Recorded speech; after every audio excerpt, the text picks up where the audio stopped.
मानव का इतिहास करीब 40,000 लाख साल पुराना है। जब हमारी पृथ्वी की उत्पत्ति हुई थी तब से ही मानव यहाँ रहता आया है।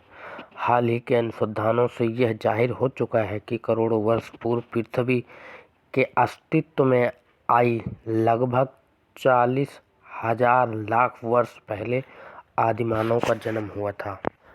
आज हम जिस समाज में रहते हैं उसके परिवेश की हमें आदत पड़ जाती है। हम यह मान लेते हैं कि दुनिया हमेशा से ऐसी ही रही होगी। हम यह भूल जाते हैं कि जीवन हमेशा वैसे नहीं था जैसे आज दिखता है। क्या आदिमानव के समय की दुनिया कल्पना कर सकते हैं, जहां आग ना हो, खेती बाड़ी आविष्कार ना हो? आदिमानव का जीवन कैसे रहा होगा? उस समय लोग यात्रा तो कर लेते थे पर सड़कें नहीं थी, यातायात के आधुनिक साधन नहीं थे। आज मानव के समय के जीवन की परिस्थितियों की जानकारी प्राप्त करना ही हमारे अतीत को पहचानता है।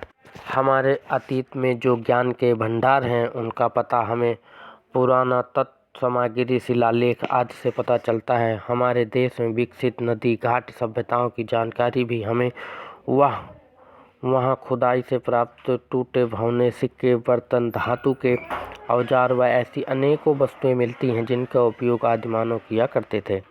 हजारों वर्ष पूर्व अनेक प्राचीन नगर गांव नष्ट हो गए हैं अथवा उनके मकान धरती में समा गए। उनकी खुदाई में से सभी चीज़ें निकाली जो उनके काम आती थी।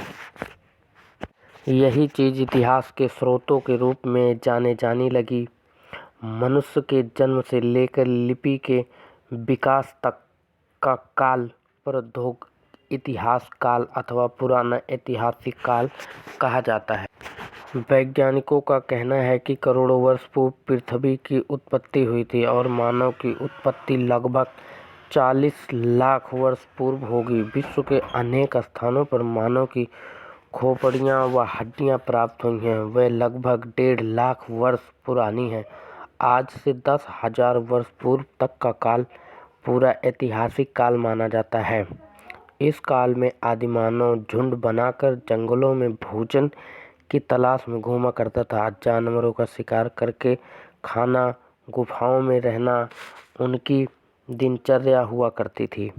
वह जंगली जानवरों के भय से गुफाओं के बाहर दरवाज़ों पर आग जलाकर अपनी रक्षा करता था। पत्थर से ही आग जलाता था, पत्थर के ही बर्तन एवं औजारों का उपयोग करता था। इसीलिए आदिमानव काल को पाषाण काल या प्रस्तर का काल भी कहा जाता है।